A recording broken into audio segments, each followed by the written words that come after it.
ولا شریعت بعد شریعته ولا امت بعد امته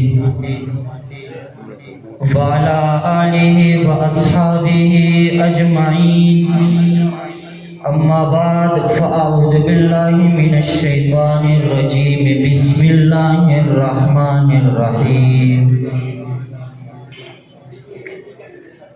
قال الله تعالى في القرآن الحميد لا تشرك بالله صدق الله العظيم وقال النبي صلى الله عليه وسلم من خرج في طلب العلم فهو في سبيل الله حتى يرجع أو كما قال عليه الصلاة والسلام لبوں پر سجا کر آیات قرآن نکلے ہیں،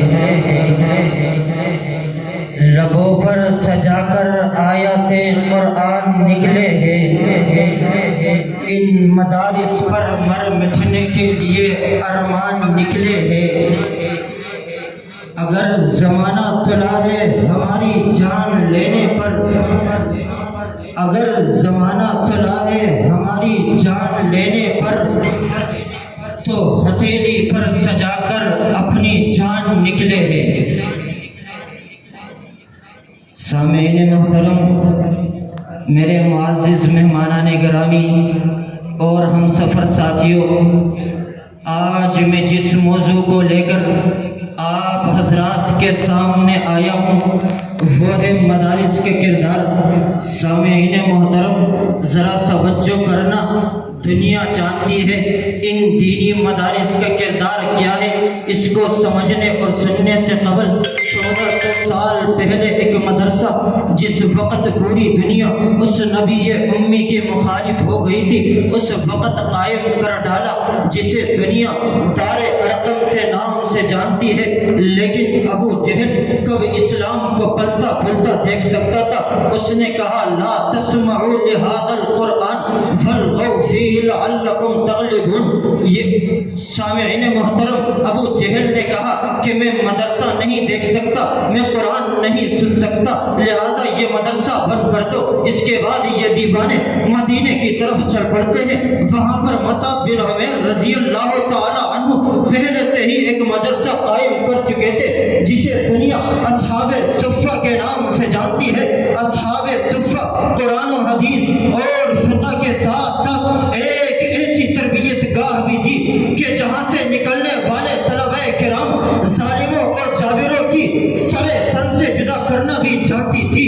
ہاں میں کہتا چلوں، اس کے بعد یہ دیوانے مدینے میں چل پڑتے ہیں۔ مدینے کے منافقین پریشان ہونے لگے، کہنے لگے ارے ان دیوانوں کو تو دیکھو، ان کے پاس کھانے کے لیے روٹی نہیں، پہننے کے لیے کپڑے نہیں، بات کرتے ہیں ہم مدینے میں خلافت لائیں گے۔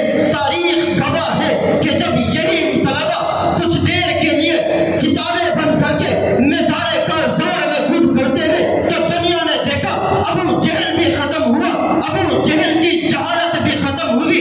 یہی مدرسہ بڑی آب و تاب کے ساتھ چلتا رہا، کبھی یہ مدرسہ احد کے میدان میں سجدہ، تو کبھی یہ مدرسہ بدر، خندق اور یرموک کی زینت ہوا کرتا ہے۔ یہی مدرسہ ہے جس کے کردار کو دیکھنا ہو تو صحابہ کو دیکھو، جنہوں نے تمام تکالیف، مشقتیں، سزائیں کاٹ کر کے بھی دین کو نہیں چھوڑا، اسلام کو نہیں چھوڑا، محمد رسول اللہ کو نہیں چھوڑا، کتاب اللہ کو نہیں چھوڑا، اور بتائیں گے تو یہ اعلان کرتے رہے کہ باطل سے دبنے والے اے آسمان نہیں ہم، باطل سے دبنے والے اے آسمان نہیں ہم، سو بار کر چکا ہے تو انتہا ہمارا، توحید کی امانت سینوں میں ہے ہماری، توحید کی امانت سینوں میں ہے ہماری، آسان نہیں مٹانا نام و نشان، نام و نشان۔